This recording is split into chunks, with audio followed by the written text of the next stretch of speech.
Management Association. Thank you very much for co-hosting this event with us. I would also like to thank our panelists, the moderators, and the supporting staff of our co-host agencies for having been preparing for these workshops for the past many months. And I would like to thank also my colleague, Kun Donavi Varanon, counselor at the embassy here in Stockholm, and also his supporting team, who are the young Thai students studying in Sweden at the moment. About the workshop, I must say that over the past year that I have arrived in Stockholm, I have been learning a lot about Sweden. And the three areas that we have chosen for the workshops are the areas where the embassy thinks that Sweden has great strengths, be they smart cities, forestry, and innovation. So we have particularly chosen these topics for Sweden's strength in these areas.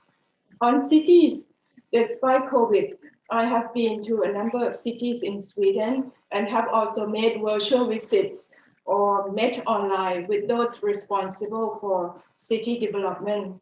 Cities in Sweden are not only smart, but sustainable, inclusive, and accessible.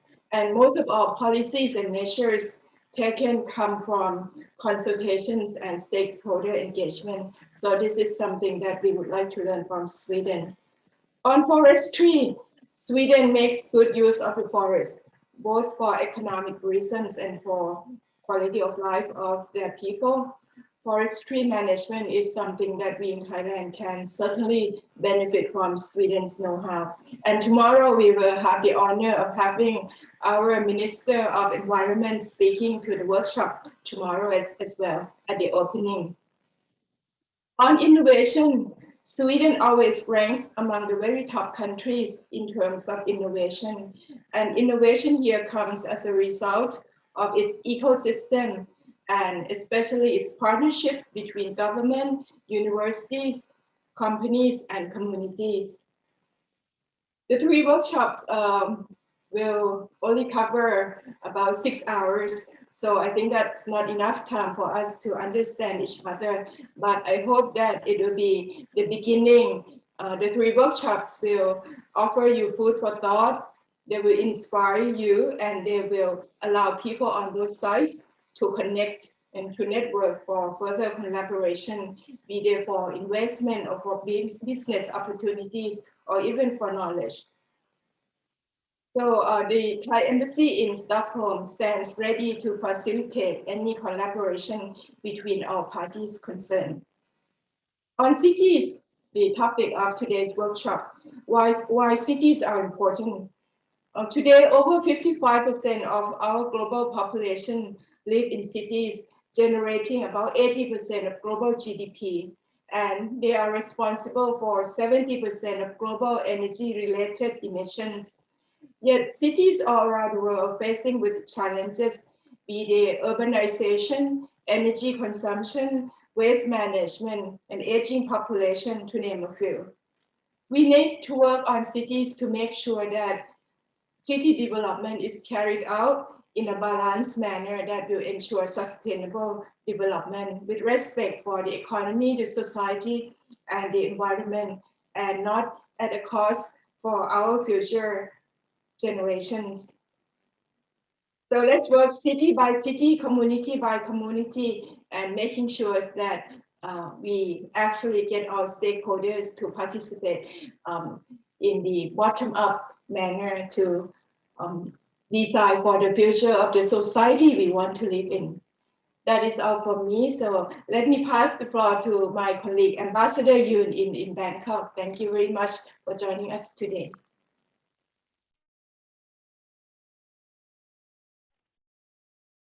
Thank you, Ambassador Kanchana. And now we will have Ambassador Yoon for his opening remarks. Thank you so much, dear Ambassador, distinguished guests, ladies and gentlemen. First and foremost, I would like to thank you, Ambassador Kanchana, and your team at the Embassy in Stockholm for realizing this most impressive forum bringing together stakeholders from Thailand and from Sweden. And my embassy is very proud to be part of it. And I personally look forward very much to the coming days. And I am, of course, equally delighted to see so many participants from state agencies, academic institutions, private sector, and civil society in this workshop. The focus will be to share best practices and expertise in sustainable smart cities, eventually also leading to business opportunities, of course, between Thailand and Sweden. Why Sweden, one might ask. Dear Ambassador Kanchana mentioned a few reasons. I would like to add a few. I would like to say that, like in other areas, Sweden's relative success historically in the development of sustainable urban planning comes down to collaboration across public and private sectors, engaging all stakeholders, particularly our citizens. This interaction is in large part contributing to why Sweden now is actually ranked as the most successful country to date in implementation of the United Nations Sustainable Development Goals, something that I think that we should be very proud of. Of course, also Sweden still has a long way to go, but I believe we're on the right track. We have set ambitious goals. One of them is to become the world's first fossil-free welfare state, going totally fossil-free by 2045. It's only 25 years away, where we hope that 100% of our energy supply will come from renewable energy, as opposed to roughly 50% today. I actually do believe that we will make it, given the pace of transition that we currently witness. Sweden, I think, is also an example of economic growth and reduced emissions going hand in hand. There is no doubt in my mind that renewables and a green economy is already here. It is no longer the future. And as a society, we have no choice but to adapt, I think. Without it, prosperous society and a globally competitive industry will be more difficult to achieve, not to say impossible. Together with shared experiences between Thailand and Sweden, we could make a difference. So why do we need to talk about smart cities? Well, as Ambassador Kanchana rightly mentioned, the world's cities occupy only 3% of the Earth's land, but account for 75% of carbon emissions and between 60 and 80% of all energy consumption.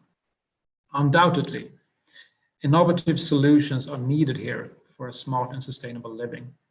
I mentioned the Sustainable Development Goals earlier. Among them, goal number 11 calls for the goal to make cities inclusive, safe, resilient, and sustainable.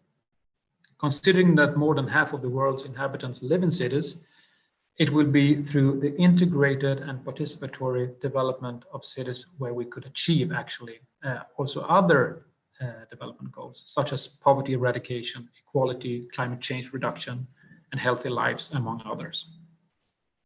In March, 2 months ago, I visited Chiang Mai, one of Thailand's largest cities. It is such a beautiful and culturally rich place. Unfortunately, in the days that I visited, it was also the most air-polluted city in the world. It pained me to think of the negative impact on health of people in Chiang Mai, especially among young children, of course. This is clearly a challenge. We also know about the problems of plastics in not only in this region of the world, but also, I would say, in all countries. In Bangkok, this is also evident. A large amount of plastic and rubbish from cities spill into rivers and other bodies of waters and eventually into the sea. These challenges need to be addressed. I therefore welcome initiatives by Thai authorities to tackle environmental issues. The announcement of BCG, that is Bio, Circular and Green, as a key driver of the Thai economy is one of them. Others include the government's ban on single-use plastic and products containing plastic microbeads and an interest to increase the use of electric vehicles. Of course, smart cities are more than a clean air and water and safe energy supply. It is also about providing a good life, good quality of life for the residents, such as having a good infrastructure and city planning with enough green public spaces, efficient waste management, and safe and easily accessible public transportation. Team Sweden here in Thailand is committed to working with our Thai counterparts in these areas. An example being our collaboration on upgrading the Om Noi wastewater treatment plant outside of Bangkok, where the leading engineering consultancy Sweco has provided its expertise. Also, in terms of road safety, I would like to mention that we are also working on that. And we had last year a Thai delegation led by the Deputy Prime Minister, Mr. Anutin Charnvirakul, where he attended the 3rd Global Ministerial Conference on Road Safety in Sweden and adopted the Stockholm Declaration with such a new global target for reducing road fatalities by 2030. And on road safety, I recommend an op-ed in today's Bangkok Post, where I myself write about our work in this regard. On the private sector front, I'm happy to inform you that various Swedish companies here in Thailand are strongly committed to sustainability.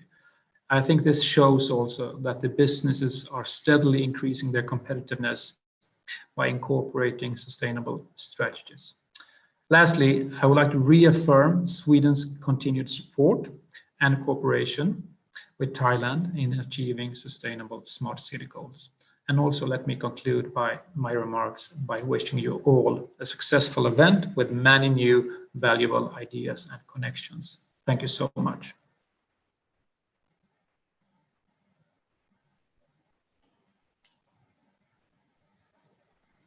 Thank you very much, Ambassador Yun and Ambassador Kanchana, for exceptional remarks. We are always delighted to have both of you here. Now I would like to move on to the policy making session. From this session onwards, we have 2 moderators who will be conducting our workshop.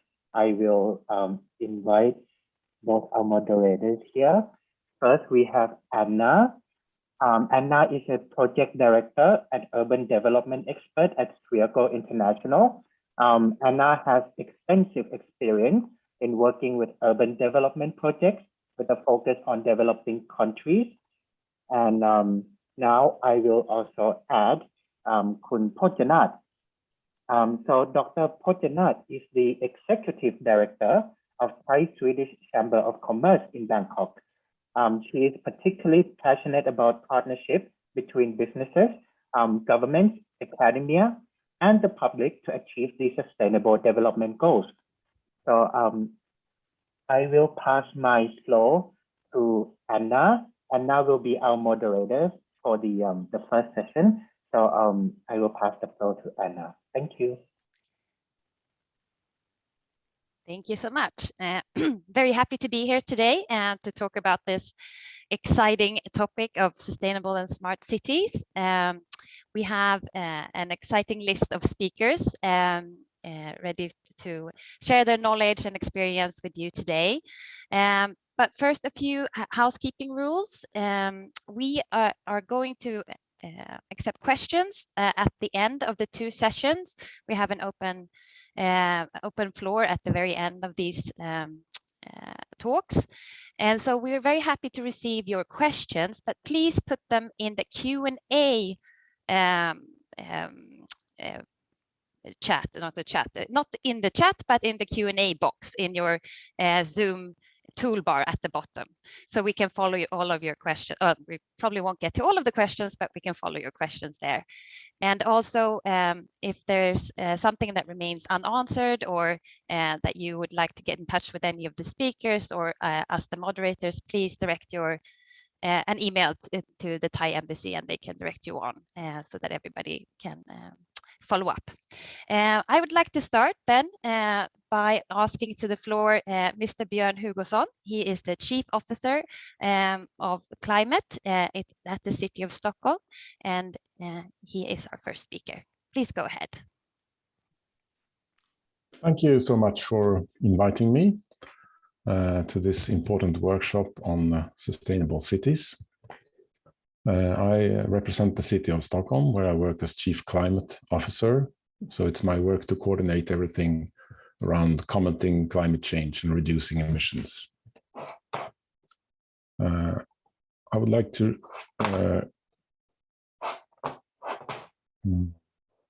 present to you an overview of how we have integrated the United Nations Sustainable Development Goals into our city governance, and also give you a couple of examples on how to use digital solutions to increase sustainability.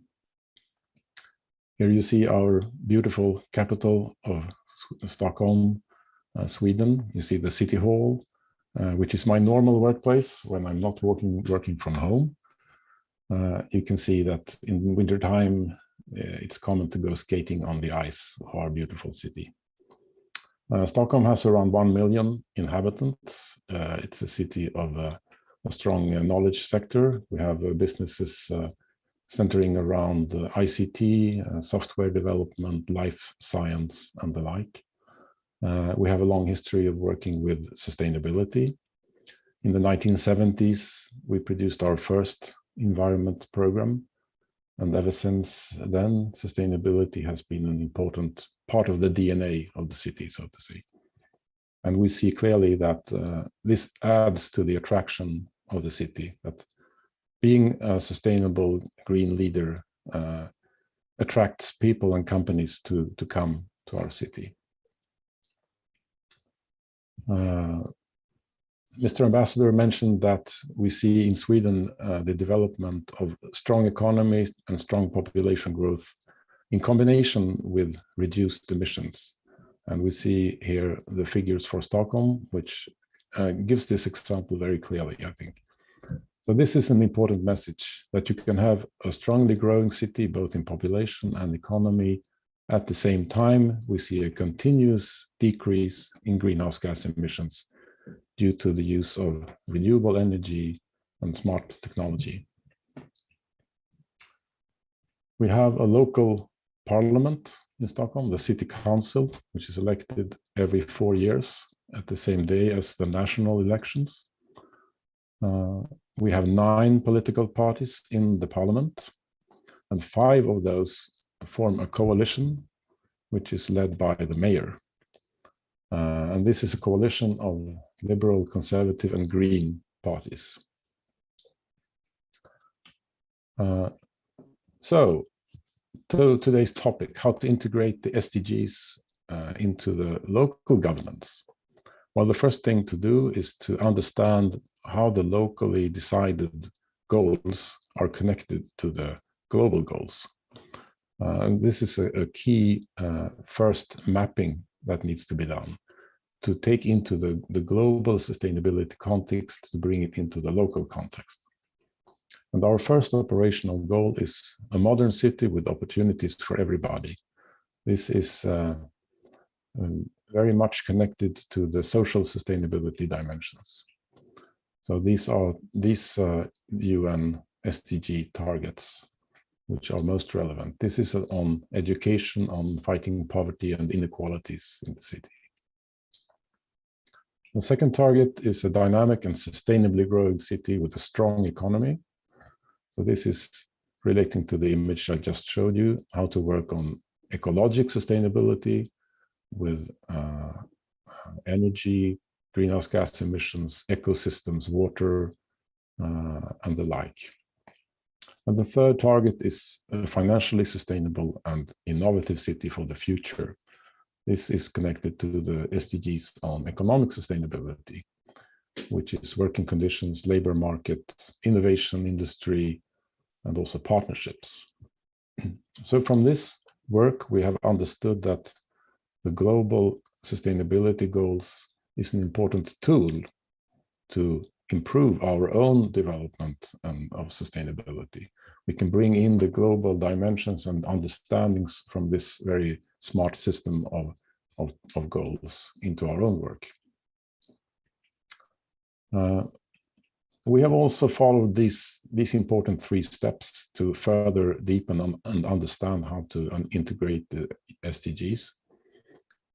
First of all, it is the formal integration into the city financial budget, which is the main governing document.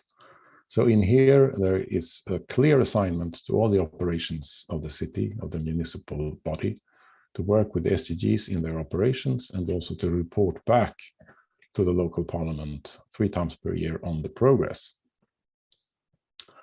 The second step is the development and learning work, which is done by what we call SDG managers, which are appointed experts in our organizations that work very closely to the concrete operations.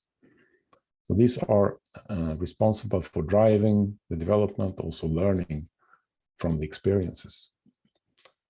The third step is then the external advisory service that is done by an Agenda 2030 Council, which is 17 people appointed to give advice to the city on how to implement the SDGs. And these are politicians and experts that meet every month to discuss the current matters. So we believe that it's important to consider all these 3 dimensions, the formal one, the learning and developing within the operations, and also the external advice. So we have applied this methodology for the last 3 years in a very fruitful way. We are now working on what is called a voluntary local review, which is a report on the progress of the 17 SDGs. This will be presented by the mayor to the United Nations this summer, along with many other cities working with these voluntary review reports. And as we have seen, Sweden and Stockholm is ranking at the top ranks when it comes to the achievement of the sustainability goals. This is very encouraging, but of course there are still challenges to be addressed. I could mention a couple of those. One is goal number 10 on equality, where we see that some geographic areas and some groups in society are still suffering from discrimination in the everyday life and on the labor market. That could be disabled people or foreign-born people in the suburban areas. These are very important social equality dimensions to work on. Another goal is goal number 12 on sustainable consumption patterns, where we see that the consumption patterns in the Western world is not really sustainable from a global point of view and needs to be addressed as well. But this report will be published in a month or so. If you're interested to go deeper into the results, you're welcome to find this on our website. Finally, a couple of concrete examples on how to use digital solutions to increase sustainability. These are from the school world, which is one of the municipal responsibilities in Sweden. This is energy management in school buildings, where we have equipped 50 of these school buildings with an artificial intelligence system called Solida, and also with some 20,000 sensors to measure temperature, air quality, technical errors, and the like. And this system has been gradually developed since 2012 and now provides very good results on how to reduce energy consumption by 35%, considerable cost savings due to this energy savings, and also reduced emissions connected to that energy. And on top of that, also the better working environment due to more stable temperatures and stable working conditions improves the health of the students and the teachers within these buildings. So this is an example of how to work on what is very important in Sweden. As a cold country, we need to have warm buildings with a stable and good atmosphere in order to keep healthy. This is now rolled out and applied in our other real estate companies, like the housing companies that we have. as it is a successful solution. The second and last example is also from the school world, which is about the learning process and the reading ability among young students and children. We know that some children are suffering from reading difficulties. This can be detected by using this AI system from the Swedish company Lexplore. And it works like this. The computer is equipped with a camera that can detect eye movements when the student is reading. And you see in the picture that with a low reading ability, the student gets stuck on difficult words and it slows down the reading, whereas the average reader has a more smooth pattern. And this can be detected, analyzed, and understood by this AI system, and also monitored over time, so that the teacher also can see the progress that the student is doing and how the effect of the learning methodologies is giving results. It also provides a lot of statistics on comprehension and how the class is performing according to national averages and so on. So this has also been a very important tool for the teachers in the schools during the last year to improve their work and the reading ability of students. So with these examples, I hope you have got some basic understanding of how the SDGs can be fruitful, how it can be working as an important tool to improve our own sustainability goal and working to a better and healthier and more sustainable city. Thank you so much for your attention. Thank you so much, Björn. I thought that was very interesting to learn how you follow up on the targets so often. And of course, the sustainability goals can sometimes feel like they're very broad and overarching. So I think that you will likely get a lot of questions about how you break the goals down into something that is possible to follow and monitor the progress on. I think everybody will be very interested to hear more about that. And great examples here with using AI for improving. Very interesting. Thank you so much. Please put all your questions to Björn in the questions and answers, and we will get to them towards the end of the session. Okay, I would now like to introduce my former colleague and good friend, Dr. Mattias Gustafsson. He's a project manager at Smart City Sweden and also a practitioner at IVL, the Swedish Environmental Institute. The floor is yours, Mattias. Go ahead. Thank you very much, Anna. Dear ambassadors, distinguished guests and participants in this workshop. My name is Mattias Gustafsson, and I will make a presentation of the Smart City Sweden initiative, which is all about creating communication, sharing of ideas, and good examples with other parts of the world. I will not show any pictures of ice skating, so you will not have to be worried, June. So I will start with sharing my presentation, and we'll see where it ends. So we have already, so we have already heard something about Swedish ambitions, and I wanted to go back and just iterate again and saying that there is a very high ambition on environment, on climate work, on social sustainability, on sustainable development in Sweden.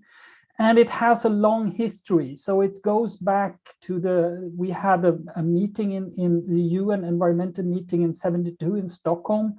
And we have had an ongoing discussion on improved environment, on building a good city. And as we now go into a world with more and more interconnectivity, with internet, with the possibility of digitalization, sharing of information, we also operationalize this in the new visions we have.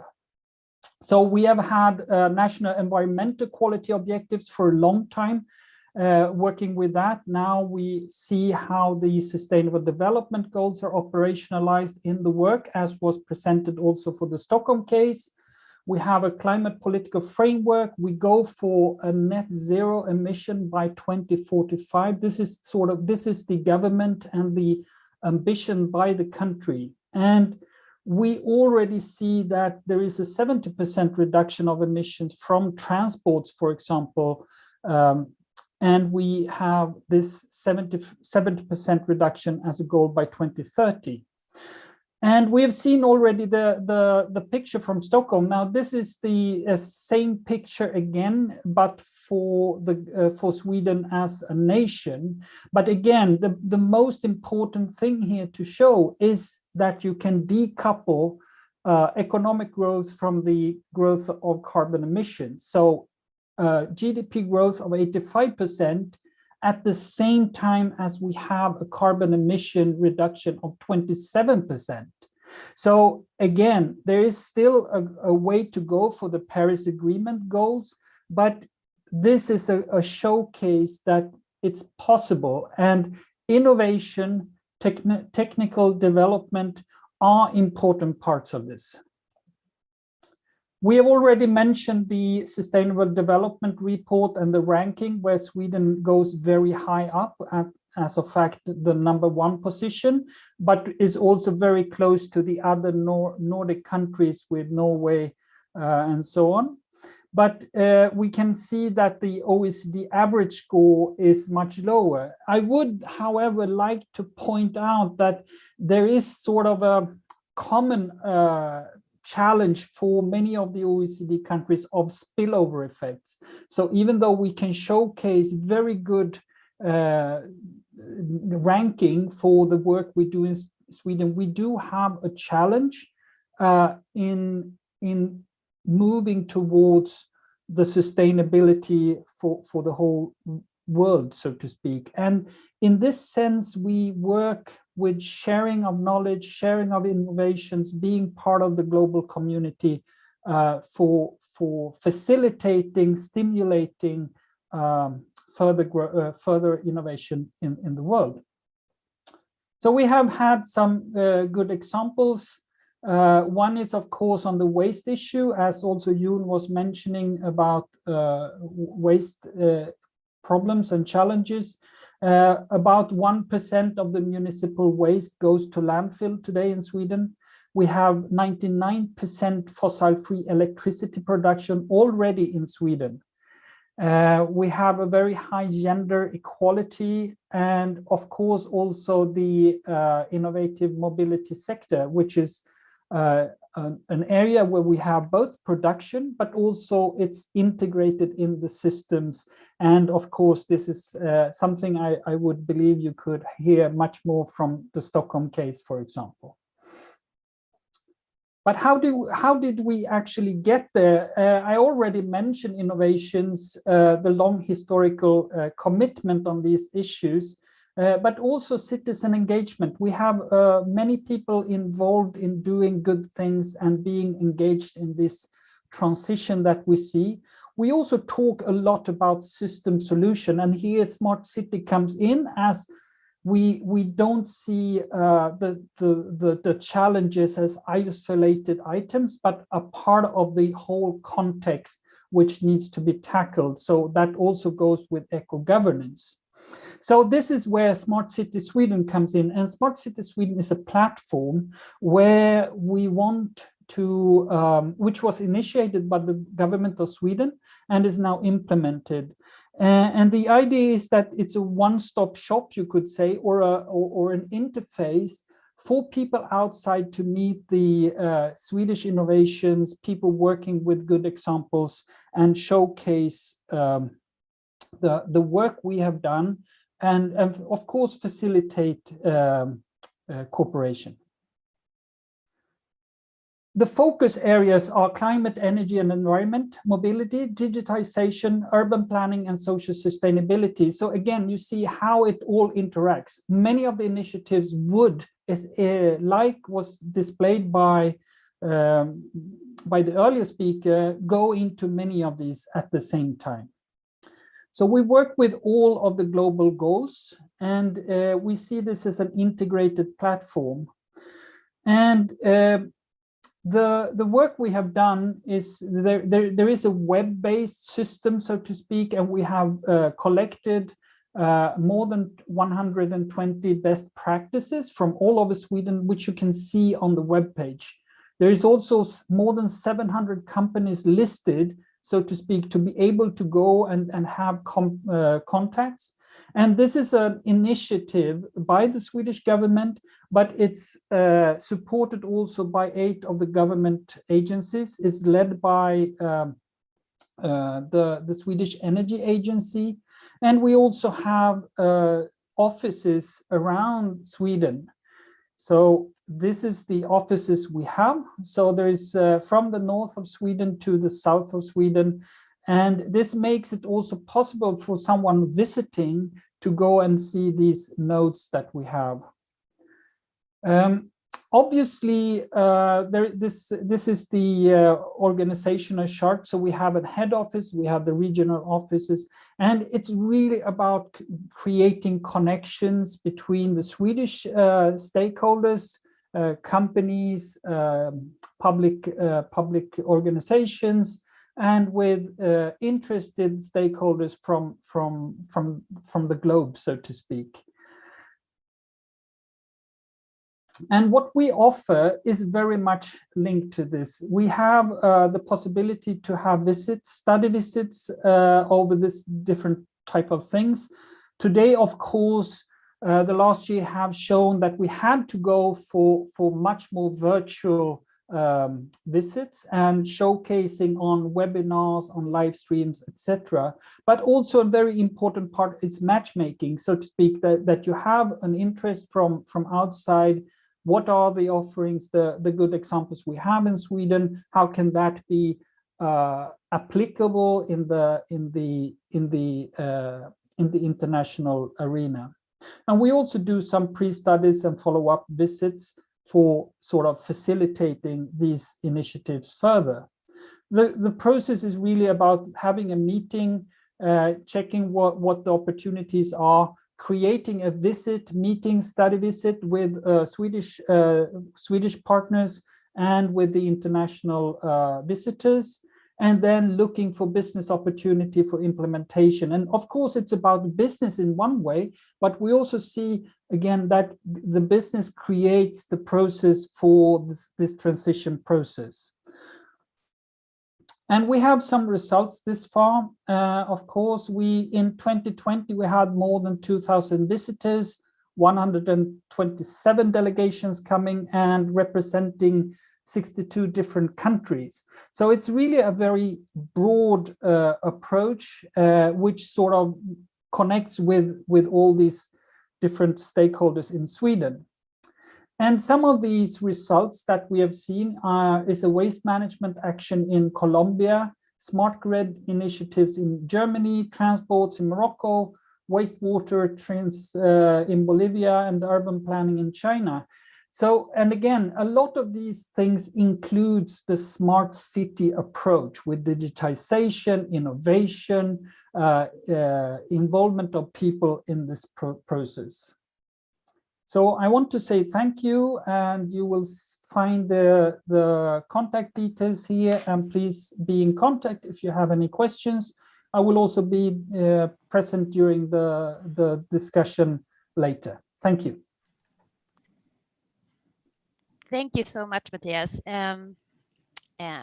Both you and I work a lot with Smart City Sweden, and I think what I always find so interesting with the concept is, of course, also what Ambassador Jon mentioned in his remarks is about the setup to be successful with sustainable urban planning and smart solutions is often the most tricky bit. The technology is the easiest. Mm-hmm. So a lot of it is how do you collaborate and how do we find organizational structures that work. That is really important, and we are of course very happy to explain about successful cases that we have seen, and then you always have to figure out what works best in the local situation, of course. So, but at least you can get inspiration and find possible ways forward.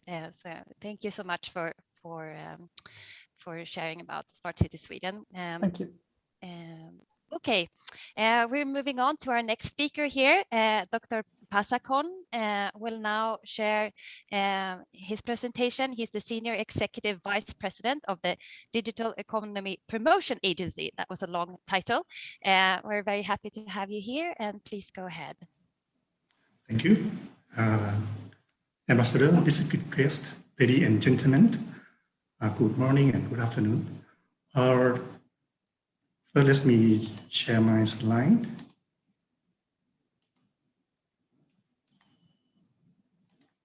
Okay. Okay, first let me introduce my office. The Digital Economy Promotion Agency, we are under the Ministry of, sorry, this is something that try to move itself. Okay, we are the major organization that drive the smart city in Thailand. Okay. Anyway, from this picture, you see that we have the Deputy Prime Minister is the chair of the Smart City Committee. The government have set up the committee 3 years ago, and DIPA, we are the secretary of this committee. So the major role of the committees, we have to develop the plan, the roadmap of the smart city, and you can see this is kind of the logo. We call it Smart City Thailand logo. Any city in Thailand, if they want to become a smart city, they have to submit the proposal to this committee. So we set up the kind of criteria, the benefits. So once they submit the proposal to this committee, and if they pass our criteria, they get this kind of logo. The logo is come with the incentive from the government, including the funding, the regulatory sandbox that we offer them, and also the tax incentive for the private sector that working with the cities. So any city, not only for the local government, the private sector also can submit a proposal to this committee. And we define the concept of smart city.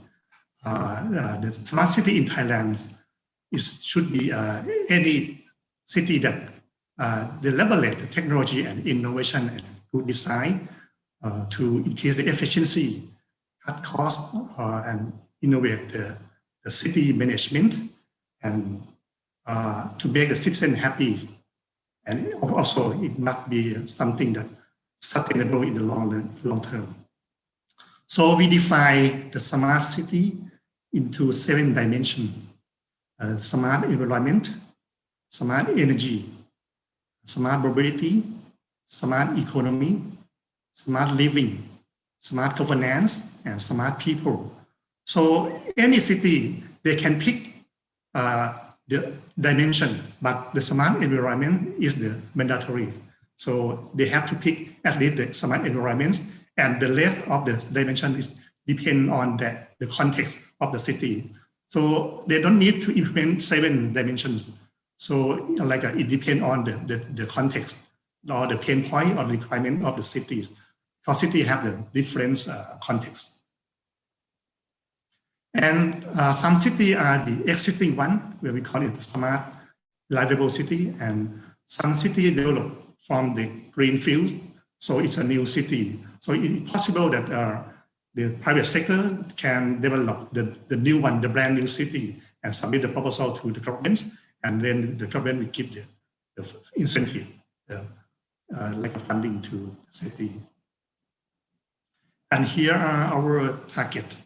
So today we are about this 2020-21, right? And you can see that next year we expect to have 100 cities in our program. It's not mean that we have 100 smart cities yet.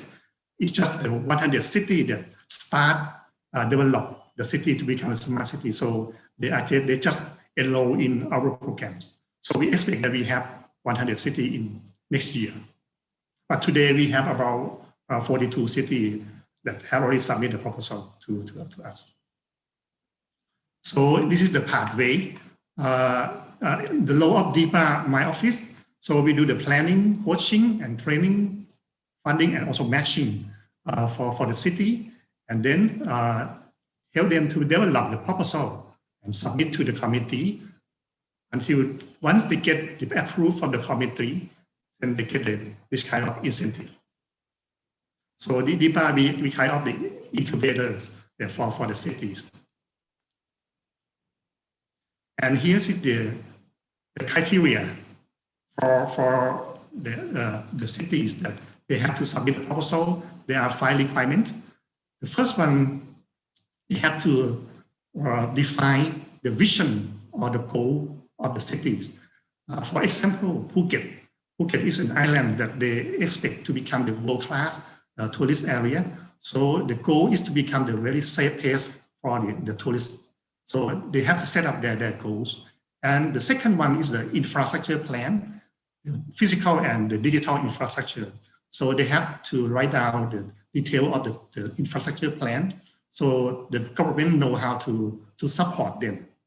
And also because this kind of proposal is open to the public, so the investor or the foreign company, like a Swedish company, so you can check that which city, what is the requirement for each cities.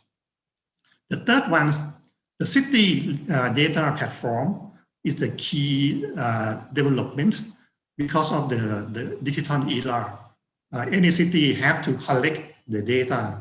The data may come from the IoT sensor, or they come from the questionnaire or the social media, whatever, but we need the data. We need to collect the data and open the data. So it will be valuable for the company startup. They can do the business on top of the data. So we also like stick with the data, open data platform.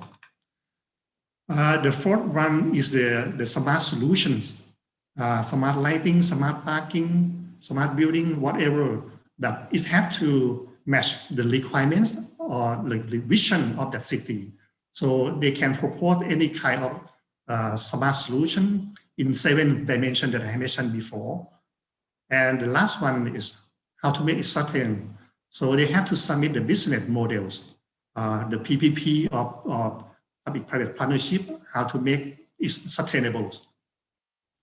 So this is these are the criteria or the proposal that the city have to submit to the committee. So if they pass the criteria, they get the incentive from the government, and they get the locals. And today we have a 42 city or 42 area in 28 provinces that have already submitted the proposal to the committee, and just 4 of them have already received the logo. They pass the criteria and get the Smart City Thailand logo already. And this is for some example that Phuket have already passed, and Khon Kaen also have passed the criteria and get the logo. But Yala and Chonburi, they are in our pipeline, and will in our committee to make adjustments soon. So you see that they are in the green area. Here is the area that have already submitted the proposal, and some requirements and some solution that they have proposed. So that means the city themselves have to clarify the pain point or the requirement. It's not from the central government, not from the federal laws. It's from the city themselves that they have to find out what they want, what is the pain points, and then they propose to the government, and then support them. So this is like a bottom-up strategies. And you can see from this picture that we are, DIPA, we landing the Smart City Thailand logo here. So we are the linkage between the policy, demand, and supply. And you are welcome if you want to do the business about the Smart City. Please feel free to contact me, and we can match you to the city that have submitted the proposals. And you can find more detail from this website, Smart City and Smart City Handbook, bit.ly/smart city handbook. So more details in this website. And a bit about the challenge. Because of the digital economy today is introduce some new technology, and also the policy and the regulations is change very slow. So this is some kind of complex between the new technology, new innovation, and the old regulation on the old policy. So I think this is very challenge how to make the policy very dynamic and flexible to adapt in this era. And also we stuck to how to finding the right planning or right solution for the cities, and how do we trust that solutions. And also because we drive the city with the data, so the security and privacy is our concern too. And also the pandemics and the question is also our challenge. And the last one is about the generation gap. Okay, in summary, the smart city is the national agenda in Thailand, and the government has set up the pathway and using the Smart City Thailand logos and the incentive from the government, and we drive the city using the data as a major mechanism. Okay, feel free to contact me by the emails or visit and the website. Thank you. Thank you so much, Dr. Pasakon. It was very interesting to hear about all the great action taking place in Thai cities, and to hear how many roadmaps are already in place, and to have some concrete examples from what the cities are suggesting to do. Of course, I feel that's very inspiring that the cities themselves are developing the plans for how this rollout should take place. I'm sure you will get a lot of questions about how to also then interact with the citizens and how they can participate in the development of these plans, and also, of course, local businesses, what you mentioned before. So I'm sure you will get a lot of questions about that for the next session. Thank you so much. We will now move on to Dr. Werachai, who is the Special Advisor at the Eastern Economic Corridor, to now give his presentation. Welcome. Distinguished guests, ladies and gentlemen, I have to say good afternoon from Bangkok, because now it's about 4 p.m. in Bangkok. So before I share about the concept of smart and sustainable city in the Eastern Economic Corridors, or EEC, I would like to thank Dr. Pasakon from the Digital Economy Promotion Agency, or DEPA, for presenting about the Thailand smart city and the direction that now the DEPA try to drive about the smart cities in the countries, at least to provide you the understand that the smart city or the sustainable city in Thailand just only the starting point. We just only learn about the experience and concept from other countries, and then try to pave the way how to develop the smart city in the countries. Before I go on to the smart city in the EEC areas, I would like to show you that the area of EEC covers the provinces in the eastern part or the regions of the countries. It's covered 3 provinces. There are Chachoengsao, Chonburi, and then Rayong provinces. See that it's covered the areas around 13,000 million square meters, and the population of these 3 provinces about 4 million people. The area is the continued development of the past plan, so-called the Eastern Seaboard, that provide mainly infrastructure in the past. For example, the many ports, Lam Chabang port, and also the port nearby to support the industry development of the regions. From the EEC scheme, you see that we try to continue the development in the area by try to enhance the economic development through the infrastructure development, especially like you see from this slide, we have about 15 main projects that developed in these 5 years to enhance the infrastructure development, especially the Utapao airport enlargement to make the Utapao to be the hub for the logistic, for the air logistic, and at the same time we try to link among the airports from Utapao to Suvarnabhumi, and then Dongmueang International Airport through the high-speed train. This to provide the capacity of the area to enhance all the activities in the areas. From this slide, you can see that from the projects from 1 to 7 comprise high-speed rail linking 3 airports, Utapao Airport, and then the Thai International MRO, or the Maintenance, Repair and Operations Campus, Lam Chabang Port Phase 3, Maptaput Port Phase 3, double track rail linking 3 ports, and also the Sattahip port. From this kind of infrastructure, we provide the system of logistics that support all the activities after that, like the main project in number 8, Digital Park Thailand, Innovation Park Thailand, targeted industry promotion, tourism promotion, education, new livable smart city development, and also other activities that are planned in these 5 years.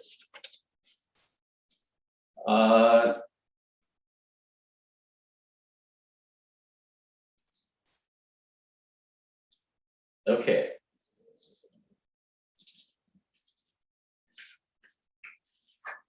The expectation of the growth of the area from infrastructure development that support the expansion of industry, tourism, and business is positive, and the population is estimated to increase over 2 million in the areas. So there's a demand for new city. Under the EC scheme, we also adopt the concept of Aerotropolis, that we get the experience from Zhengzhou Aerotropolis and also the Incheon airport of Korea. So we also try to adopt this kind of experience to the plan for the EEC Aerotropolis. So from this concept, that we try to identify the area that in the radius of like 30 to 35 kilometers from Utapao Airport. So it also can make its traveling time less than 35 minutes. So this will be linked from the Utapao Airport to many activities like S-curve industrial and logistic corridor, tourism, business, service, urban development corridor. So all that we plan in the area is to boost the activity to the city that we call Aerotropolis. So at the same time, we also apply the SDG, especially on the sustainable cities and communities. Is one that we try to bring into the consideration. Furthermore, the concept of smart and sustainable city development is we also share the common interest with DEPA about the 7 smart. But in this city, we also, in the EC, we try to think of 5 livable, 7 smart, and also 4 social. you will see that 5 levels will be like safety, security, culture, infrastructure, healthcare, and education.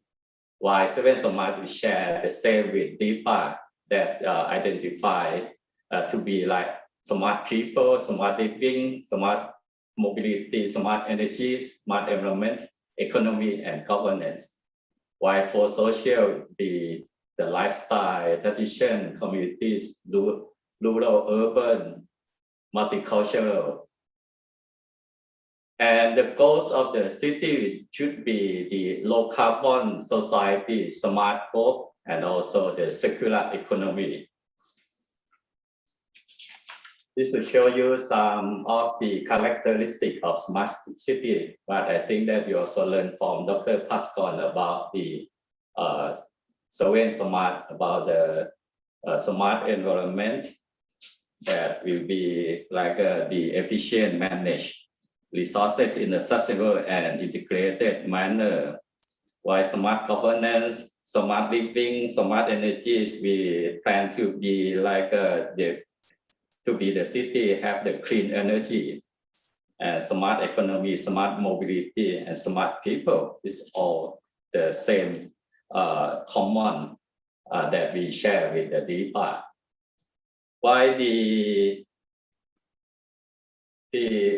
details of the solution that we link to each smart, you say that we try to define the active solution areas of the smart city integration framework, like smart living will be linked with the medical, elderly care, security, disaster prevention, or life services. Smart people, with education, social welfare, connectivity. This just only provide you some the framework of the solution of each smart. And the final one that now we classify that now many smart city that happen in the EC areas. The bottom, you see that the size or the logo, it show the logo that presented by DEPA formally, that is the size of the smart city. It's also this all the private sector that proposed to DEPA to to create the smart city. Why the top one from the first one will be responsible, or the frame of the orange one that is responsible by EEC. Now a lot of smart city that try to initiate in the area, and as Dr. Pascal mentioned that the field of smart maybe is not covered the 7 smart, but some also try to propose to cover of 7 smart. This kind of city that now start in the EC area. And if you like to get some more information, you also can see from this slide and then check with the information of the EEC. Yeah, thank you very much for your attention. Thank you so much, Dr. Werechai. Very impressive, and such large projects ongoing is, of course, very interesting to follow. And for all of the listeners here, I'm sure a lot of you are involved in these projects. So very interesting to hear, and of course very interesting to follow, and we're looking forward to see all of the results that come out of these big projects, and they're successfully delivered.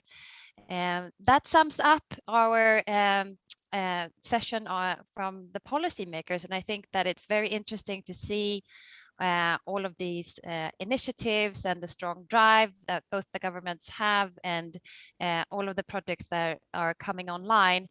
Of course, I'm sure a lot of us are still thinking that we need to be even more ambitious and even faster in delivering sustainable urban development both because of the clicking clock of the climate and also due to development issues. We have several questions here in the chat, especially from the Thai side, talking about less economic developed parts of the country. How can they also access this development pattern and make sure that we bring development to all parts of the country? And I would say that in Sweden we would have similar inequalities of different centers of the country. So I think that a lot of work still remains to be done. And I'm sure that please continue with your questions to the questions and answers. You're very welcome to post them also in Thai or in Swedish. I'm not going to be able to read Thai, but somebody else will. And with that, I would like to pass the baton on to my colleague Punjanat, who will lead the sessions with the panel discussions. And please keep listening. Thank you, Anna. That was very excellent. So for this panel session, the focus will be on how to promote public participation and the role of private sectors in the city development and the citizens' perspective on smart and sustainable city. So we've got around 40 minutes and we've got 7 experts who are going to talk about the various aspects on this question. So I was thinking maybe could we maybe start with the Thai speakers and then round up with the Swedish ones. So may I please invite Dr. Natcha to speak about the Smart City project. Dr. Natcha is the Vice President for Innovation and New Developments at Chulalongkorn University. As I understand, Chulalongkorn is leading on this issue. So over to you, please. Thank you. Hi, good afternoon and good eftermiddag, dear Ambassador Yon and Ambassador Kanchana, distinguished guests, ladies and gentlemen. Well, many people would ask, what is the role of universities to the smart city development? I would say that the future's world of tremendous uncertainties and the exponential growth of technologies with a shorter innovation cycle and the global changes in industry needs have really transformed every aspect of how we live, learn, and even work. So in this new environment, research university face a wide array of opportunities and challenges to be innovator, be connector, and be an agent of change. In addition to the traditional role of university as being an educator, knowledge generator, and societal problem solver. And this is the reasons why we have new roles in doing this. And into achieving that, Chulalongkorn University do have a strategies called Innovations for Society. It starts by understanding true needs of customers or citizens as well as city settings and provide innovative solutions to those needs at speed. And those solutions are built upon 3 key principles: being relevant to stakeholders, being impactful both economics and social, and very importantly at speed, which do allow our community to connect, collaborate, and co-share our values, learn, and build for one another. One of our key missions is community development, which we are not emphasizing only Chulalongkorn University's stakeholders, but all are included. Innovations for society require engagement for society at large, and that's why public-private partnership platforms is crucial. And our alumni is the key to our success. And we develop what we call innovation ecosystem, which help university maximizing our return on social and economic investment, as well as conducting international engagement. And public-private partnership platforms are essential to promote and support digital transformations and also smart city, of how we can transform how Thais live, learn, and play. One of the projects that we conduct during the past 4 years called Siam Innovation District. This is an example of PPP collaborations between Chulalongkorn universities, government, and industry partners. For example, K-Bank, ThaiBev, and Metropolitan Electricity Authority. Siam Innovation District is a sandbox for smart and intellectual community developments where people are collaborate for the futures of Thailand under 4 missions of being a marketplace, industry liaisons, and testing platform for future realms and a hub for developing 21st century talents for Thailand, Asia, and the world.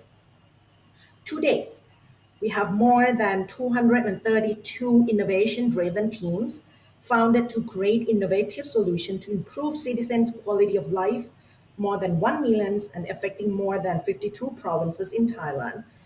Some examples are such as ViaBus, a real-time transit tracking and navigation app with various modes of transportation such as bus, boat, coach, van, and city bus. And at the moment, more than 10 student clubs, over 4,000 students are engaging on developing our sustainable futures with an aim to make a better world. And these are the concepts of our future leader who are not only capable for their knowledge, but also bringing their skills into impacting our sustainable society. These are some faces of our students that we groom in the universities and also with our partners. And in extension to that, we also have a degree program, a latest one called Bachelors of Arts and Science in Integrated Innovation, which is an international program which we are developing social transformer, innovator, and entrepreneur. So in the Siam Innovation District, we work collaboratively with our government, with our private sector, and our local communities. We extended that into Samyan Smart City projects together with DAPA, with an aim to creating value for society and community and enhance people's quality of life, and promoting smart businesses around the area of Chulalongkorn University, Siam Square, which is the heart of Bangkok, Suan Luang, and Samyan. Some examples of our startups or innovation-driven enterprise, we're using all this area as a living lab. For some examples such as MoveMe, which is EV tuk-tuk. You know, in Thailand, we have tuk-tuk. We have Hopcar or car sharing. Leaf, which is an EV scooter sharing. We have Evo, which is an EV carrying. And also we have several others, smart cities around in the area. And not only the technology-led enterprises, but also art, craft, design as well. So in the area, we groom not only the undergrad or postgrad, but also young generation from primary, secondary schools up to the university level. And in the area, these are our area of Chulalongkorn universities and also Samyan, Suan Luang, and so on. This is innovation landscape around the universities.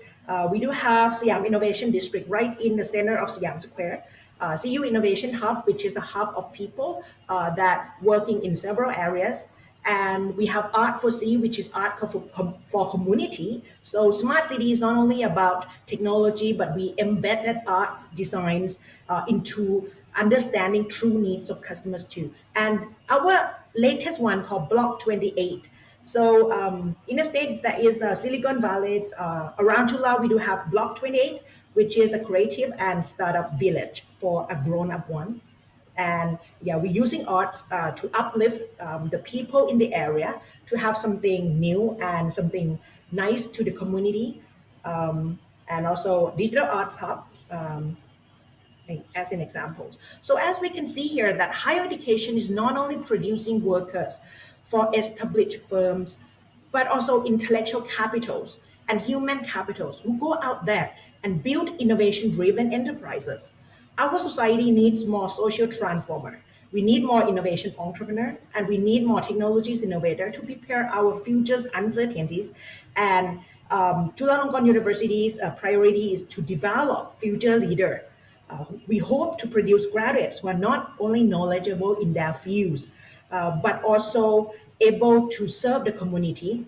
The human capital or our leader should have the giving first attitudes, thinking with an aim for the happiness of society, and cultivate an outward mindset with the cultures of collaborations.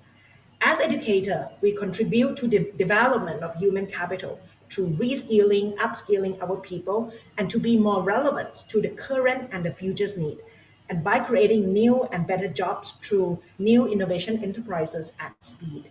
So, Chulalongkorn University, we committed to develop innovations for societies, and our vision is to be a world-class national university that generates knowledge and innovation necessary for the creative and sustainable society, driven by three key strategies: developing futures leader, developing impactful research and innovation, and lastly, think and do for society and sustainability. So we very much welcome our friends from public, private, and partners to co-create, collaborate, and co-share our ecosystems for the global common goods and for the well-being of our citizens and our bright futures. So for more information, you can access through CU Innovation Hub and the details as listed here. Thank you very much. Thank you. So thank you very much, Dr. Nacha. So if you're a private company and you would like to participate in the Living Lab, do you just contact the office at Jam 3 Square? Is that exactly. That's right. Okay,ค่ะขอบคุณมากครับ right. Okay. So for our next panelist, may I please invite Kun Suradet, who is a co-founder of the Khon Kaen City Development and the chairman of Khon Kaen City Development. He is also a president and chief executive officer of the companies and a associate dean for the administration of College of Local Administration, Khon Kaen University. Now, I think we've got a few questions related to, how other parts of Thailand, especially the poorer parts, could develop a smart city or just sustainable development. Could you please share some of the experience from Khon Kaen, which is one of the most important economic hubs in the northeast of Thailand? Thank you. Thank you. Can I share the screen, please? My screen cannot share now. Can you hear me? Yes. Yes. Can I share the screen? I think you should be able to share the screen. Yes. Only the host can share in this meeting. Is it? They don't allow me to share. Give us a second. We are working on it now. Okay. Really in Khon Kaen. Now it's raining in Khon Kaen. Maybe the sound is not so good. So really in Khon Kaen, what we try to do, we try to do the collaboration, because all of these can be happen. It is not only the plan. It is have to be the collaboration. So we collaborate between private and we collaborate between the private and the city network and all the university also. So that means in Khon Kaen, what we try to do is we try to find the root of problem. The root of problem in Thailand now, it is not planning, because everyone knows. There's a lot of university know how to make the city good, how to reduce the inequality and everything. Everyone knows. But they have a lot of projects in Thailand. I am engaged with the city that they are writing the project just like this COVID-19. We make a lot of planning, but we don't have budget. So the root of problem in our country, it is not we lack of knowledge. It is not we lack of knowledge. We lack of collaboration and we lack of budget. So in Khon Kaen, what we try to do is in Khon what we try to do is we try to make our own budget to make it happen in Khon. So that's why, okay, I can share this now. So that's why what we try to do is we make the plan. We make the city plan that what we are using, we use this one. Same, everyone now we are talking the sustainable development goals. But in Thailand, what we have is this 20 years nation strategy. These 17 things can match into all of these 6 parts of the nation 20 years strategy. And so we use this plan to do the Khon Kaen smart city plan. And this is the structure. We are not doing the project yet. We do the structure first in Khon Kaen. How that can the city have their own budgeting system? Just like this one, if you see on the pink one, is a central government. The central government give, just like the Ministry of Interior, give the SPV to Khon Kaen. This is the first one in Thailand. And the what we call this one is also the Ministry of Transport also. They give the approval to Khon Kaen to make the LRT. And then Ministry of Transport give the feasibility study. Ministry of Agriculture give the land for the doing the TOD. If we're talking about the city development, everyone need to understand what is the TOD, what is the transit. So we use the LRT in Khon Kaen as a pocket. We do this one, and then this company are owner of the project, and this company will list it to the stock exchange. How to fix the poor? This SEC in Thailand now create the poverty fund for Khon Kaen now, and then that means the poor can be the owner of this company. They have the share in this company. When this company is listed to the stock exchange, so it the poor can have the upside gain also. The development is something like to create the project, the big project in the city, and let the owner it government agency, and then list it to the stock exchange. So we use the capital market. We use the capital market to help to be developed sustainable development.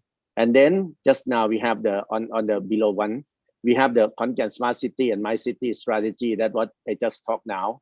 And then why we have the special public. We have the special public and private special committee in Khon Kaen that the office of the Prime Minister is giving us on this one. So this is the structure that what we try to do in Khon Kaen. They have 129 project inside this one. If the above one, the blue one, can list it, now is already approved from the government, can list it and approved for from now on about 3 years. All the budget can be start to make this project happen. 129 project. Where is the budget coming from? First, Khon Kaen is self-funding from the city, from the government, and then from the private in Khon Kaen. And we also try the STO and ICO also. And now we have blockchain as our back end of the city. We use the blockchain now. So in Khon Kaen, what we use the we try to use the what we call the quintuple helix model. Quintuple helix model. This is the collaboration model.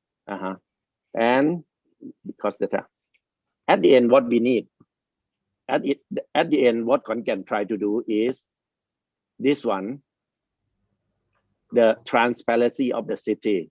This is a later chart of the transparency. In 17 years later, Khon Kaen need to be like this. This is a poverty, the poor people in Khon Kaen. We need to make it reduced to 0. And the most important is equality of opportunity. So if opportunity to access to the budget, access to healthcare, access to everything. So we call this one in Khon Kaen, we call snowball effect in Khon Kaen. Now we already start from the first snowball. Now we are in the third snowball now. Actually, in the number 7, in the 17th year later in Khon Kaen, what we try to do, we try to be a Thailand redundancy system in Khon Kaen, and we use the blockchain for digital local government to make the. We already study from other city that what they can help. This is what the Khon Kaen want to do because of we as the moderator you asked me that what is the root of the problem. Root of the problem is budgeting system. So we need to make the budgeting system to be happen in our own city. So this is our idea in Khon Kaen. Thank you. Thank you very much. Thank you very much for that. I'm going to then invite Mr. Bo Hallqvist, who is an information officer at Stockholm City, and he's also a management consultant in urban development, environmental quality, management systems according to ISO standards. Now, the thing is, because Khun Suradet mentioned that budgeting is a problem for most of the Thai cities, right? But is it the same issues for Swedish cities? Would you say in Stockholm that, like for instance, I've got a question from the viewers here that we've got a challenge in Bangkok to get our municipal authorities to drive the sustainability agenda. So what did it take for the municipal to take lead on sustainability smart city? So how did you start the initiative in Stockholm? Yeah, I would like to start with thank you for the invitation for the ambassadors and guests. And as Henrik mentioned, we have a long tradition in Sweden in working in sustainability. So it's I think it's a process that started in 1960s when we had the first legislation, 1970s when Stockholm has their environmental program. And if we start with our first major project called Hammarby Sjöstad, it started by a coincidence, actually. The city of Stockholm were applying for the Olympic Games. And we have some industrial areas that was really shaggy, and the city want to get rid of them. And the application for Olympic Games included a new environmental plan and a new city planning. That's a plan, as the speaker mentioned, for Khon Kaen. It's a problem. You can have a lot of plans, but you must have someone that takes the lead. And in this case, it was the politicians in the city hall. They said that we will build Hammarby Sjöstad as a sustainable part. And it's also important with the budget, of course, because if the city is the driving force, which is quite common in Sweden, we have municipality monopoly of planning. So the city has quite strong force to make plans. Also, many municipalities in Sweden own land, which is also an important factor, because if you have a lot of different landowners, stakeholders, it's difficult to get everyone on the same track, so to say. Here it was a little bit more easy because the city was the driving force. The politicians put the budget for the planning in the process. And finally, I think when we put in companies, stakeholders, civil organizations in the planning process, which happened in Hammarby Sjöstad, there is a lot of interest coming together. Some of them had money, of course, as an interest. If you are a developer, you want to earn money, of course. If you want to be a citizen, or if you are a citizen, you want to have some services, of course. And then you can, while different groups, you can also get into the planning process. And also there's a question of value, of course, of money, because if you buy a place to live, you want to keep it in good condition so it keep the value. So it's actually many different ways of putting in budget and making the planning happen. It's both something, if you start with Hammarby Sjöstad again, it was more or less started with the top-down idea. But the bottom-up comes in quite naturally from the beginning in different ways. And I can go deeper in if we have time. But that was a brief introduction. I hope you get some answer or understanding.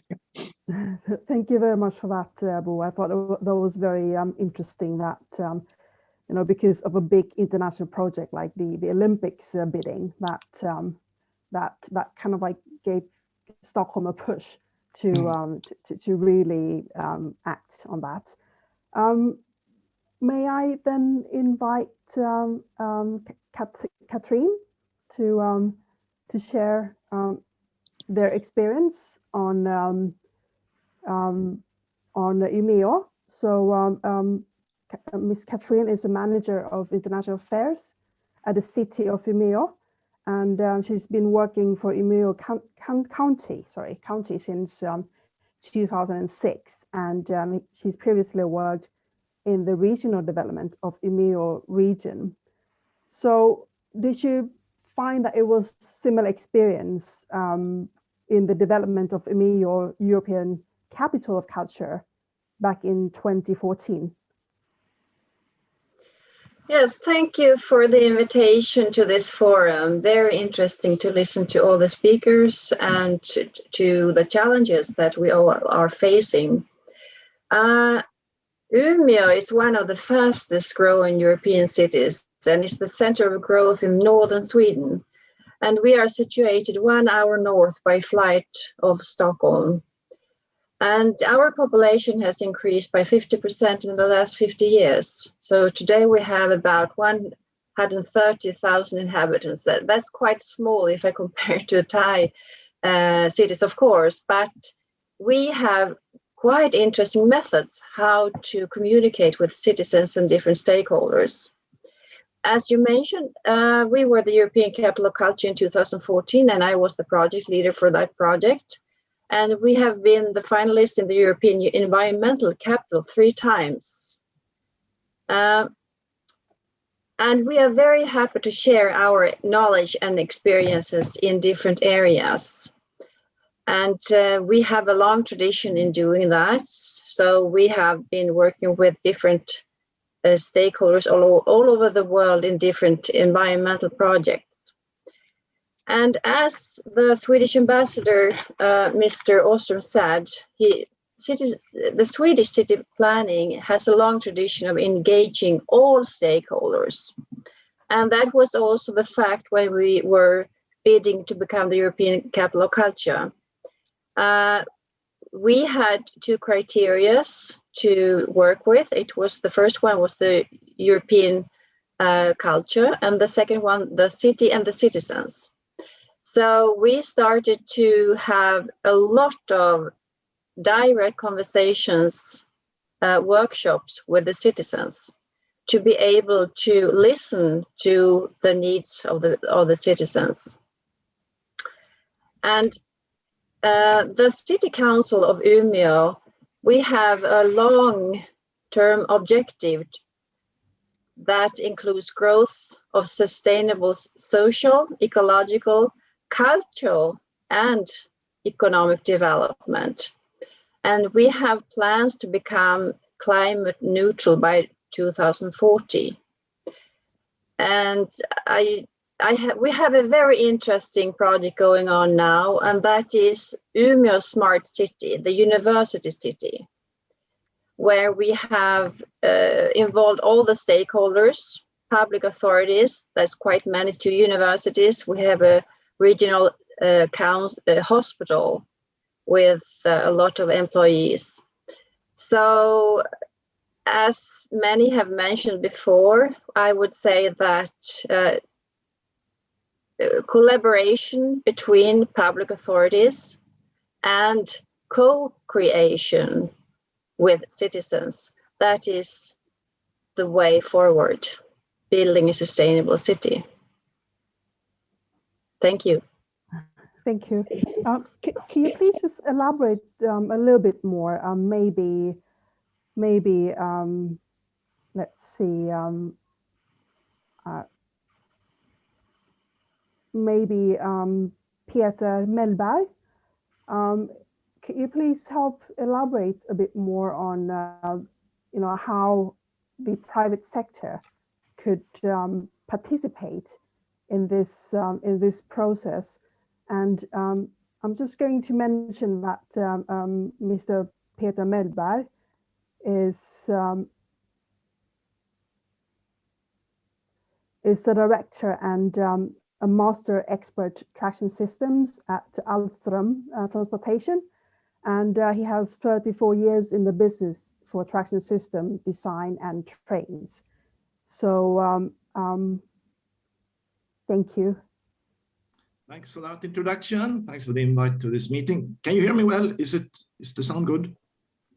Yep. Good.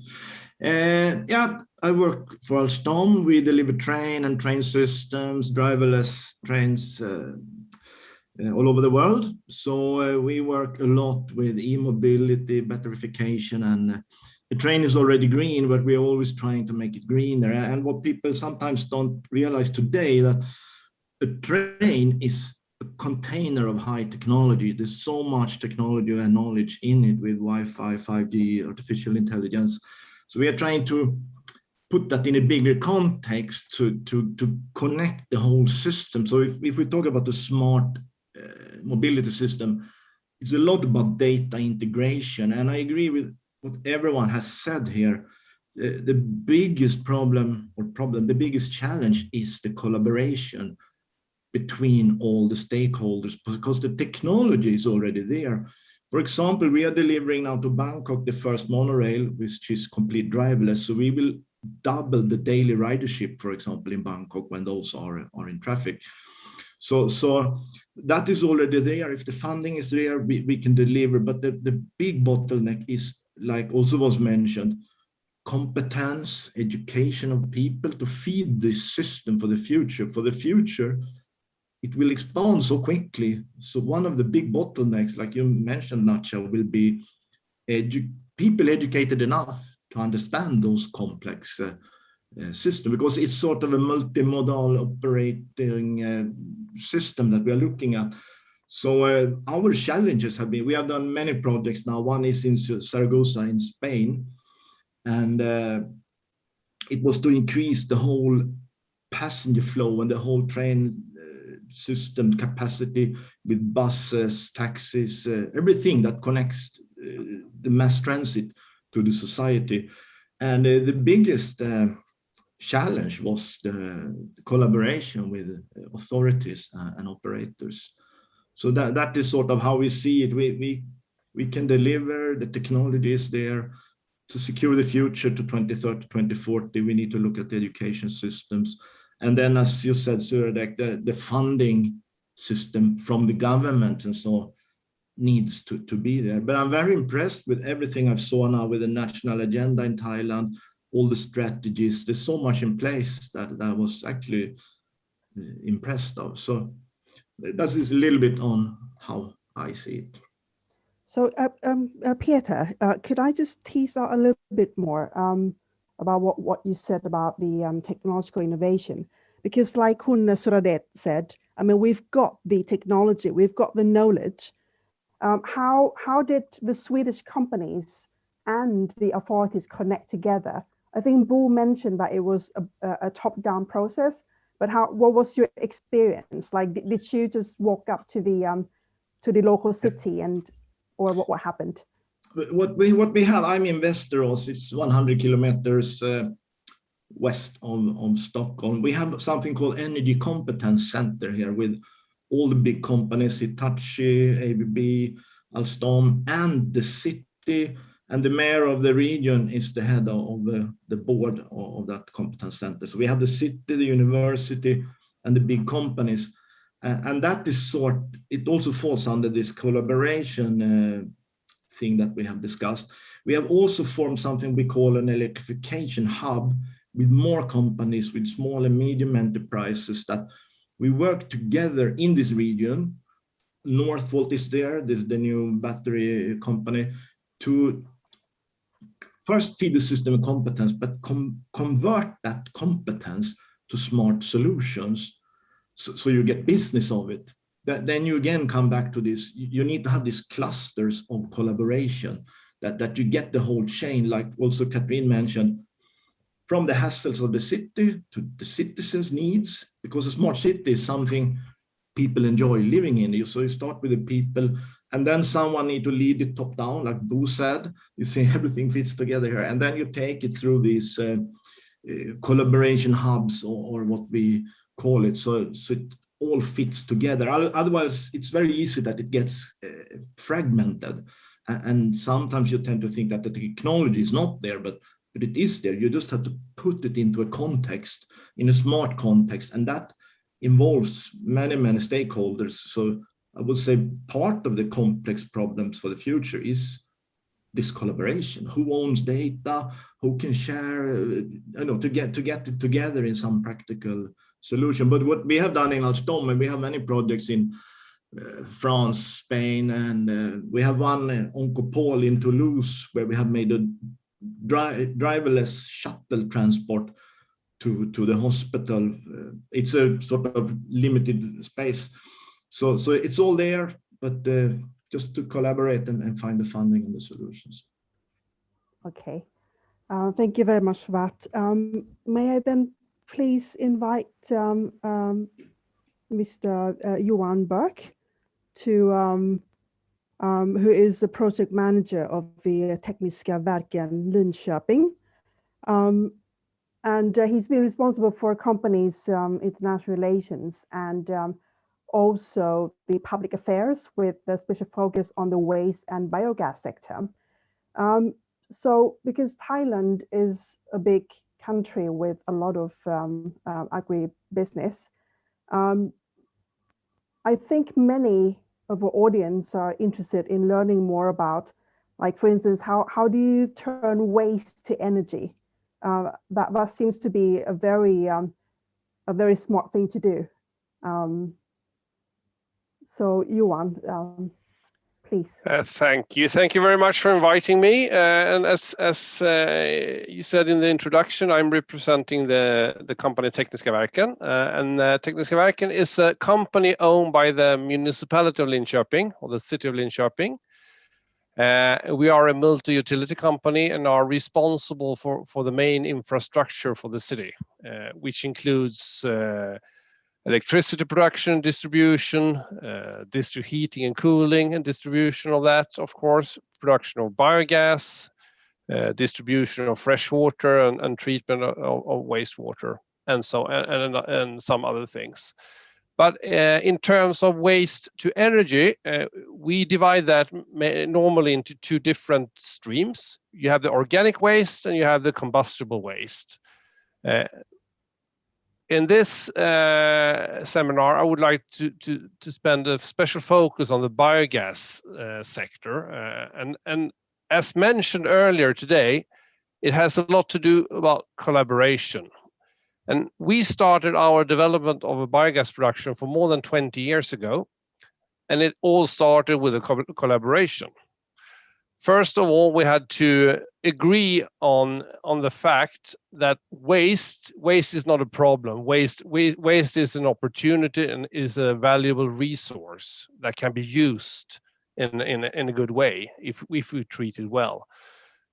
So what we did was that we started talks between the local slaughterhouse that had a massive amount of organic waste to treat. We had the regional bus operator that had buses using diesel. We had a municipality that was focusing on the air quality in the city, and we had Tekniska Verken who was focusing on producing and distributing energy. And by sitting together and discussing this issue, we ended up in a collaboration between each other, where we were able to take care of the organic waste from the slaughterhouse, convert that into biogas, upgrade the biogas to vehicle fuel standard that could then be used in the city buses. And as another output of that, we also created a very valuable biofertilizer that then could be used by the local farmers. This is then developed since then. So today we are also treating the household waste, the organic waste from the households, to turn that into biogas. And we're doing that for the city of Linköping, but also for another of other cities around in the region. We have also developed the biogas upgrading. So we are now also producing what we call liquefied biogas. So we can now extend the use of biogas to long haulage trucks, but also for the use in the local industry by replacing propane, for instance.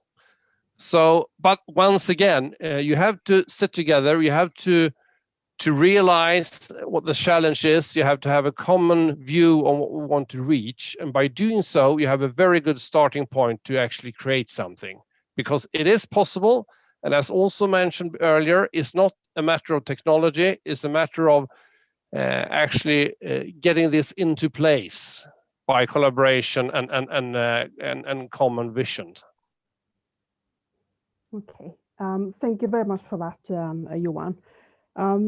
Could I then invite Associate Professor Andrew Karvonen from KTH, or the Royal Institute of Technology, next. And he specializes in sustainable urban development. And he conducts research on the politics and practice of sustainable urban development, with a particular focus on infrastructure networks and how they bring together nature, technology, and society. Just to link that with what the previous panelists have talked about, Andy, do you think that, because technological innovation is not an issue, we've got that, did you find that policy innovation was more important? And what would you say is the key ingredient in making policies or collaboration between different actors to be successful? Yeah, thank you. It's nice to be here, and it's been a really interesting conversation. I think I would say that technological innovation continues to be a real challenge, and we do need technological expertise. But I think it's really refreshing to hear from a lot of the speakers here that really focusing on collaboration and participation and co-design. Anything that we talk about with co in front of it is good, right? So there's this idea that we need to somehow we need to govern smart cities in a better way. So we still have that sort of technological component of smart cities, of information communication technologies, but we need to think about the broader context. And so what's been really interesting to me is to see how the smart cities debates have changed over the last 10 years. And 10 years ago, it was very much focused on technological development. And today it's very much focused on the governance of smart cities and how do we do that better. So to get back to your prompt or your question there about how do we co-produce better? And that's a real huge challenge. But I think one of the big things that we need to think about is the importance of the public sector. So municipalities and local authorities and their ability not to necessarily own the smart city and to drive it, but to steer it in particular directions. You know, so if we talk about a triple helix, or we talk about the quadruple helix, or somebody said today about the quintuple helix, in all those cases, we can think about the local authorities as sort of orchestrating these different actors. Sometimes the city of Stockholm, for instance, is in the lead on these projects, and other times they're supporters of projects, and in both of those ways work. But it's really about thinking about connecting up these different actors together and drawing on their different expertise. So I think it's really about kind of reinventing the process of local governance to make that happen, and it can happen sometimes through policies, but oftentimes it happens through projects. And we heard earlier about some specific kind of different living laboratories and experiments in different districts where we try to do interesting things. And we have a lot of that here in Stockholm and Hammarby Hostad and now in the Royal Seaport. And I think we're seeing those all around the world. And those are really interesting places where we can work on co-production, on co-design processes. And then a big challenge with those is, okay, we do this wonderful energy project or a wonderful transportation project in a particular place. How do we scale that up? And that's where the policies come into play, is learning from these different experiments and innovation processes, and then scaling those up to either a municipal-wide or even a regional types of policies that we can use that are informed by these collaborations. So yeah, no, exciting ideas here. Very exciting indeed. We've got a few questions about, is it, what would be possibilities for collaborating between Thailand and Sweden on this issue? I think someone is suggesting that maybe having a sister smart city pair up. Is that something that Swedish cities are interested in doing? Like anyone, like maybe Bo? I'm probably not the right person to answer this, but one is that if we're looking at the Stockholm Royal Seaport, which has been quite famous and is the second major project after Hammarby Sjöstad, there's a lot of questions like this, and I guess that most of the city's engagement are running through the C40 engagement. So I think it's more a question for the steering governance in the city hall, actually. So it's up to a much higher level. Maybe Björn have some issues on this question. Or Kathleen, yes.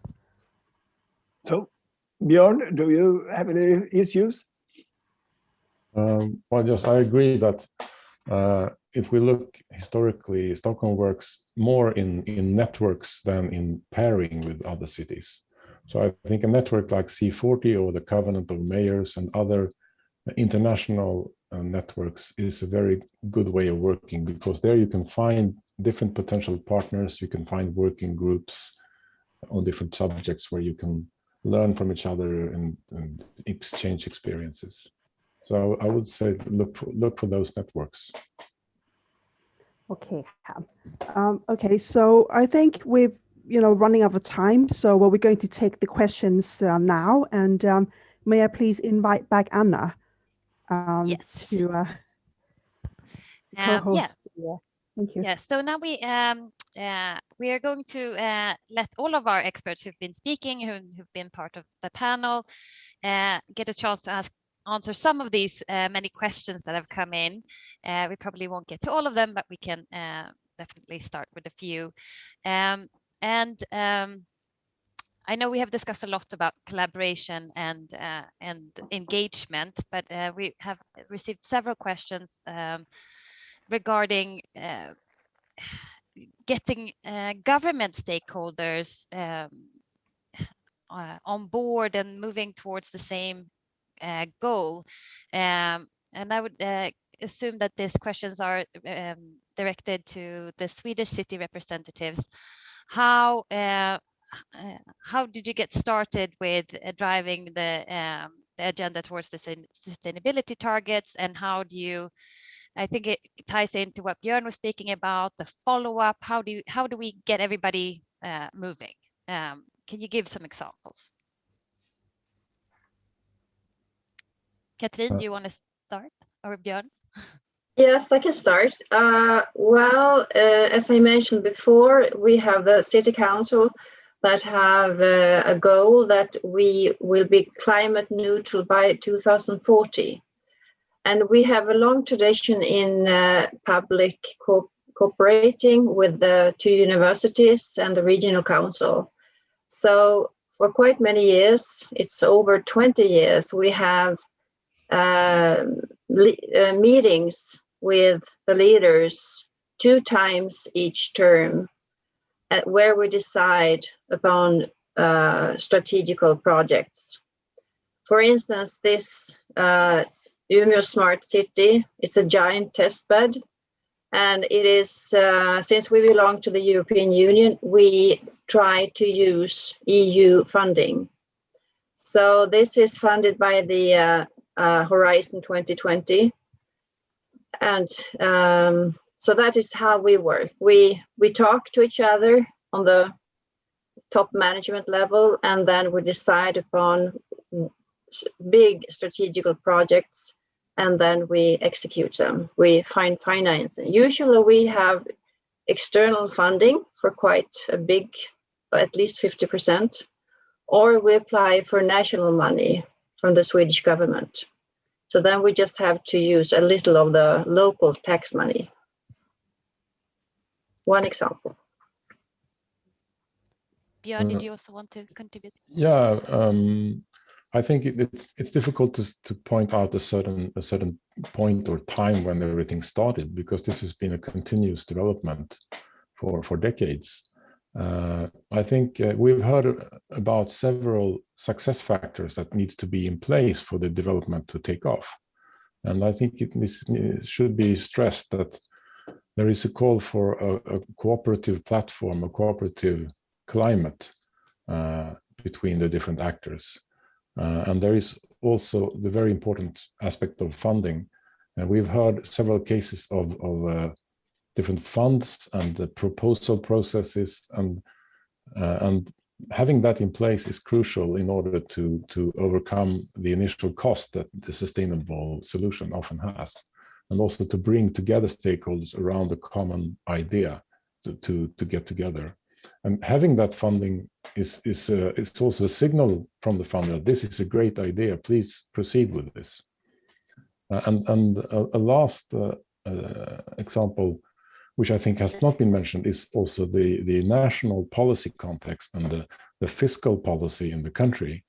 We have in Sweden a tradition of having taxation of pollution. We have a carbon tax since 30 years back, and that has the effect of leveling out the cost difference between the sustainable and unsustainable technologies. And this has been very, very efficient in Sweden. Having said that, I know that bringing forward a taxation proposal is always challenging, but we can look at the Swedish example to say that the carbon tax has been very successful in decarbonizing the energy sector, which is almost completely decarbonized by now. I would just like to add the importance of national regulations that are very important to actually start a movement. And it was just mentioned that we have the carbon tax. We also have a ban on landfilling waste.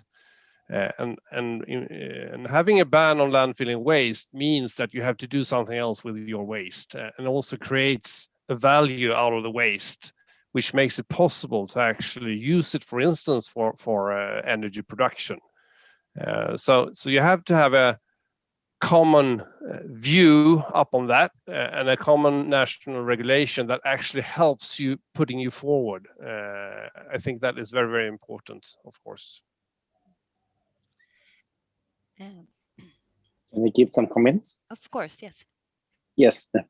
All the panelists is giving mostly is slightly the regulation, but in Thailand for this question, regulation in Thailand is sometimes have problem because the people is really against about with the regulation. They just ignore or something like that.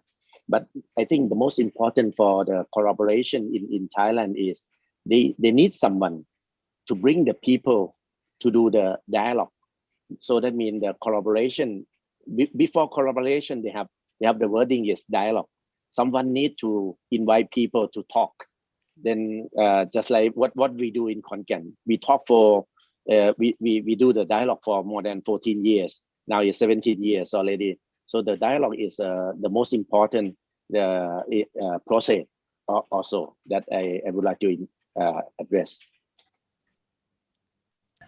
May I totally agree with Kun Suradet just mentioned. It's about people-to-people collaborations too in developing city, smart cities. So if we could starting up by maybe a discussion, dialogue, and come up with a common goals, and then projects working on together, like research and innovation projects that help improving both the areas that we want to make it as a smart city. So that would be my comments. Thank you. Thank you. I know that I find working in different countries in the developing world that the hurdle of coming over the quite high initial costs to do this collaboration or to do the dialogue is an obstacle for municipalities or government agencies that might not have the funding to carry out such dialogues. So I was wondering if the panel can reflect on possibilities to maybe in the Swedish setting, it's been common to do collaboration between municipalities or across government stakeholders to carry such costs. Oh, and sorry, I think Matthias would like to make a sorry, Matthias, go leg. ahead. So I think one of the things to have in mind when we talk about the Swedish experience is also to understand that this has been a rather long process as we initiated the regulation of carbon tax, etc. And it's a step-by-step thing. So it's not like we did everything, at that date. It was a long process. And I think that it's been raised about concerns about having people sort of supporting and the citizens supporting the things. And this is a balance, I would say. So it's not like everything was done over the night, but it's been a slow process. And I think many times the motivation of having it as a business case, actually, that it's not like something that is a cost, but it's actually something that you would save money on in the future, is one thing that is really important. And what Anna is mentioning is also about regional cooperation. This is really something that you see in many places in Sweden about the local communities working together on waste management, reaching scale of economy in some things. So I believe looking at one of the challenges is to bring this discussion and sitting down, talking about solutions and building the sort of case where you can motivate it, not just by environment, but also by saying in this amount of years, we will save the money and it will be a profitable thing. And we will get environmental impacts, and we will have the improved climate, and we will have a smarter city with more people involvement, etc. Thank you. Thank you. I think we've got a few more questions here, and I think just to pick up on the theme of the rural areas, I think what I don't know if people realize this, but most of Sweden is quite rural. It's there's only very few big cities, right? And I think a lot of questions here is about what the transition is like, from being a rural area to these smart cities from the Swedish perspectives.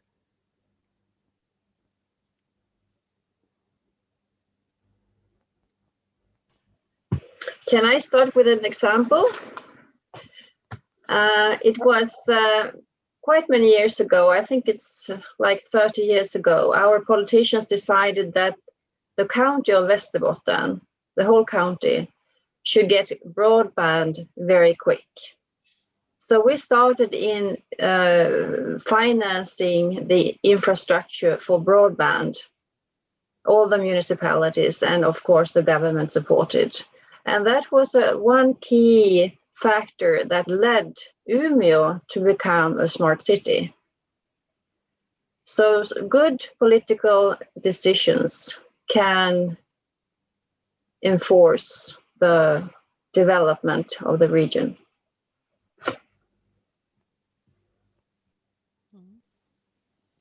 Interesting. We also have several questions regarding inclusivity and accessibility for citizens to take part in these projects, especially then vulnerable groups, and maybe also less economically strong regions of the country.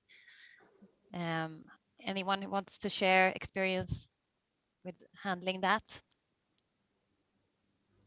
I can give some examples from Socorro Seaport again. And to start with, the legal requirements in Sweden, if you want to build a building actually where people should live, is quite strong. So people that are disabled in some way, they must have access to shower, toilets. If it's a place where you live, you must have access to living room, kitchen, and so on. And that's a legal requirement to get the building permission.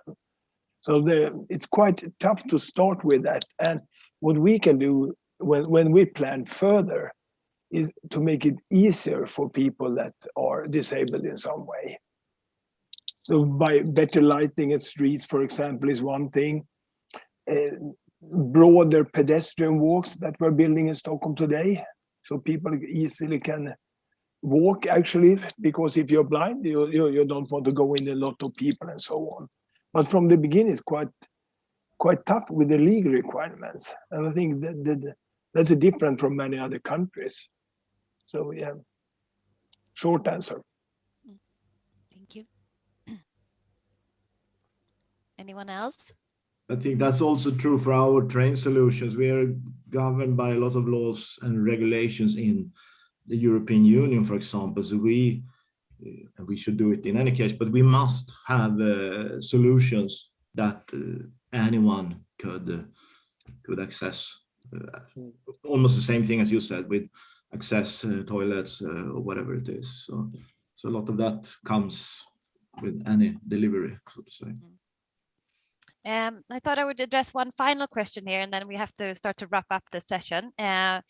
But it's regarding possible financing options from the Swedish government and for projects available in Thailand. I'm not really sure who should be answering that question. Do we have anyone from the embassy still there? Maybe I could say something from Smart City Sweden. Yeah. So obviously any action on cooperation will sort of come back to the issue of financing. I think we have in our network, this is of course acknowledged very much, and we have of course communication and stakeholders involved in the network that sort of know about opportunities for financing.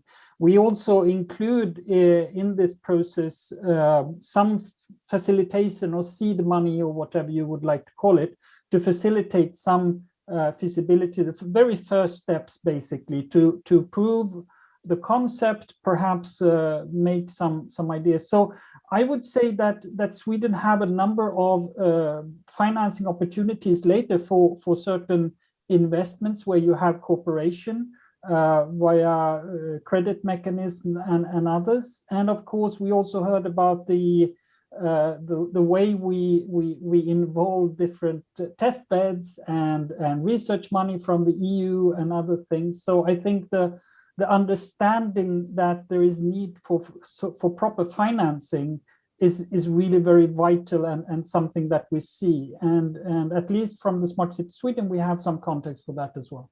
Thank you. Right.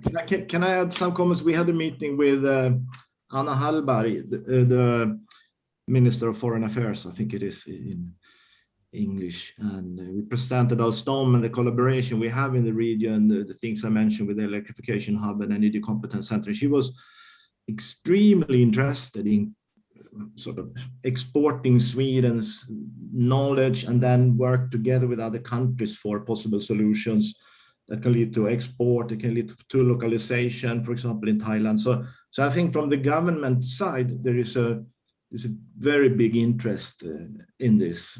So I think it would be possible if some kind of proposal was prepared in some way. I don't know how, but I think for sure there's a big interest. Yeah. May I add something? May I add something? Yes, of course. Yes. Yes. For the investment, there are many countries, just like some countries in UK, China, and everyone is come to talk with us in Khon Kaen. The most important, it is not, the business model is driven from now on for the smart city. That is a sharing economy, and not that we want to buy the technology and use it. So that means we do the collaboration with outside, just like from UK. We do the collaboration, and then after that we share the benefit together. It is not that Khon Kaen has a lot of money and buy some technology and use it. So this one is the most important, that the smart city investment need to be something like collaborate and share the benefit. That what we are. That is our policy in Khon Kaen. That yes.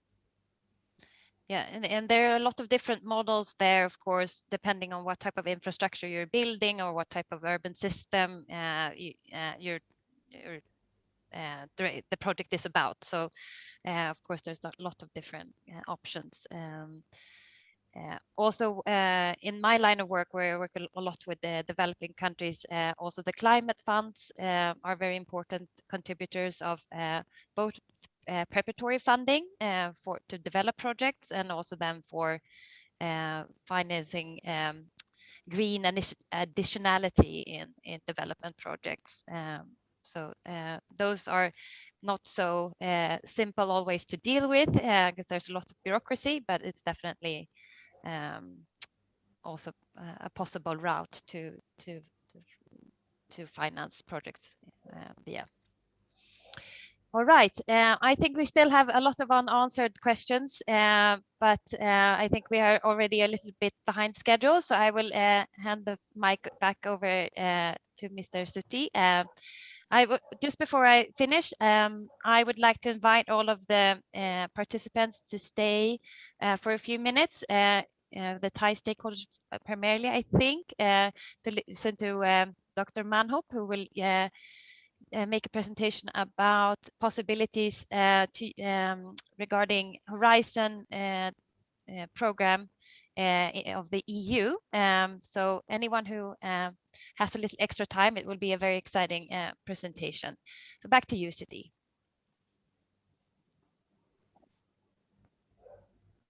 Thank you, everyone. That was a great session.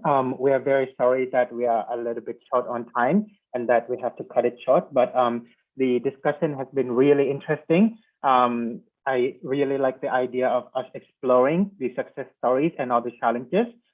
We do believe that the concept of smart cities are for everyone and that it should be accessible for everyone. So thank you for sharing your knowledge today. Everyone, we would like to also remind that we will produce an outcome document within the next couple of weeks, and that we will send the copy to everyone.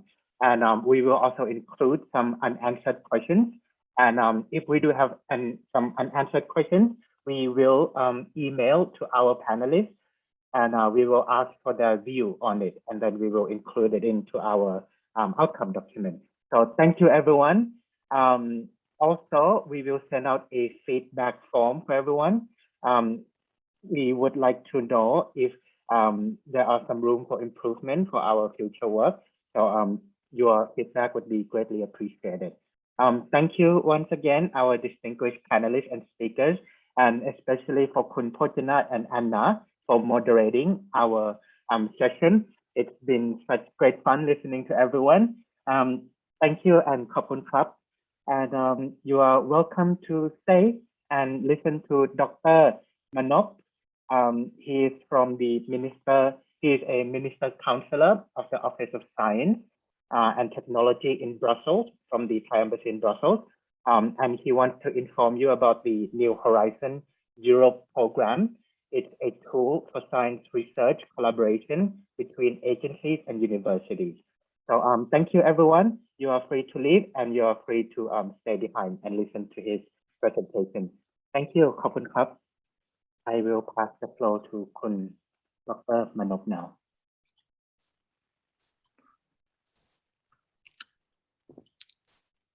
Hello, good afternoon from the Office of Science and Technology in Brussels. I'm Manop Sitidet, Minister Councillor, Science and Technology, Office of Science and Technology, also under Royal Thai Embassy in Brussels and Thailand mission to the EU. But basically, the Office of Science and Technology working closely with all embassy in Europe. And for my talk today, that I would like to share the opportunity for the finance opportunity that many from the panelists already mentioned. So my content today is I would like to introduce my office and then the big picture for the Horizon Europe. And then a very important topic is the cost and funding opportunities. And regarding the Office of Science and Technology in Brazil, the office is under the Ministry of Higher Education, Science, Research and Innovation, which is responsible for the collaboration on higher education, science, research and innovation between Thailand and Europe.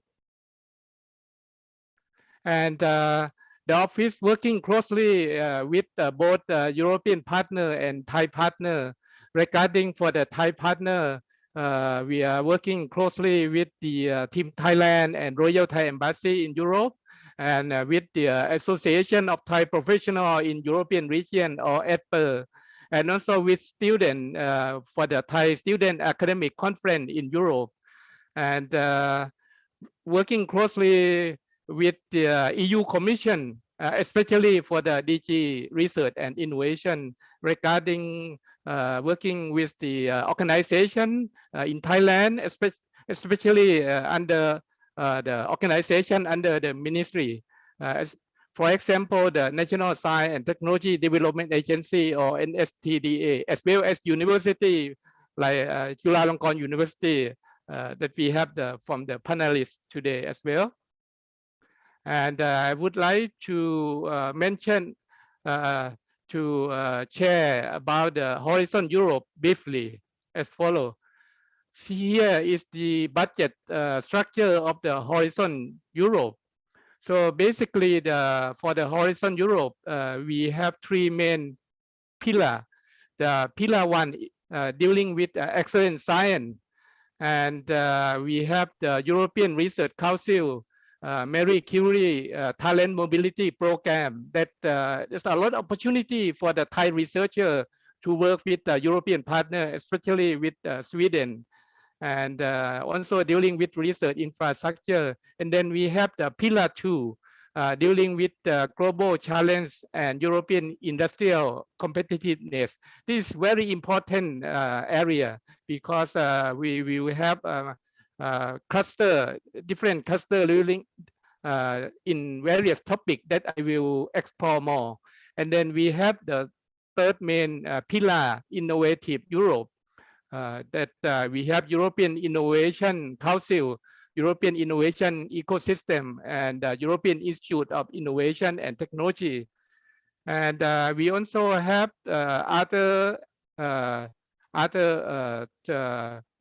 budget area that dealing with the nuclear technology, and due to the very limited of the time, I will go further to the budget. Regarding Horizon Europe budget is the 95.5 billion euro.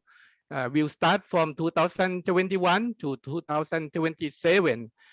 This is the biggest research and innovation budget in the world, and the previous budget for the EU for the research and innovation is Horizon 2020. The budget is around 80 billion euro for 7 years, but this one even bigger is the 95.5 billion, dealing with the excellent science, global challenge, and innovative Europe, and also in the cross-cutting widen path and ERA. And I will go to the main first main pillar 1, excellent science. There will be an opportunity for the collaboration between Thailand and Europe, especially for the Thailand mobility funding program with the Marie Curie Action Thailand mobility program. This way the researcher both from the Thailand and Europe can work together. So researcher from Thailand can go to work with the institute in Europe, for example. And then very important pillar, that's pillar 2. We have different cluster, the health cluster, the bioeconomy, food, environment, and the climate, energy and mobility, and civil security for society, digital industry and space, and culture, creativity, and inclusive society. And we have the last one for the main pillar 3, innovative Europe. Here, the objective is to stimulate the market, creating breakthrough and ecosystem conducive to innovation. So we have the 3 organizations in Europe, European Innovation Council, European Innovation Ecosystem, and European Institute of Innovation and Technology. And now I would like to come to the last part quickly, the core and funding opportunity. And before that, in Europe, we have the 5 mission area that will guide the European Europe, the Horizon Europe. There are 5 mission areas. The first one is the adaptation to climate change, including societal transformation. The second one dealing with cancer. And the third one dealing with healthy ocean, sea, coastal, and inland water. And the fourth one is the climate neutral and smart city, which is very relevant to the topic that we are discussing today. And also the soil health and food. And now come to the course related to the sustainable smart city. Just here only the example, and I would like to mention that it is only the draft of the Horizon Europe, because the final call has been delayed for the Horizon Europe. It would be launched in June next month. So, but I hope that this draft would not be not very much different from the actual one in June. And for example, we have the topic related to artificial intelligence for sustainable agile manufacturing with the budget of the, for example, the 18.5 million euro. The deadline is 23rd of September this year. We have the circular and low emission value chain through digitalization, and with the budget of 24 million. And we have the topic for the technology and solution for compliant privacy preservation, green and responsible data operation, with the budget of 51 million euro. And next, this is the last slide, the example of the core for the S1 data-driven monitoring of building stock energy performance, with the budget of 10 million euro for 2 projects. With each project can get the budget from 3 to 5 million euro. And we have the emerging technologies for climate neutral Europe, with the budget of 20 million euro for 4 projects. Deadline is 19 October. And the last one, the European demonstrator for integrated share automated mobility solution for people and goods, with the budget of 50 million euro for 2 projects. and the deadline will be 12 January next year. And here the information for the contact to the Office of Science and Technology. We have the websites, World Wide Web, thaiscience.eu, that a lot of information related to the higher education, science, research, and innovation and collaboration. And here's the email for the contact, info@thaiscience.eu. Thank you very much.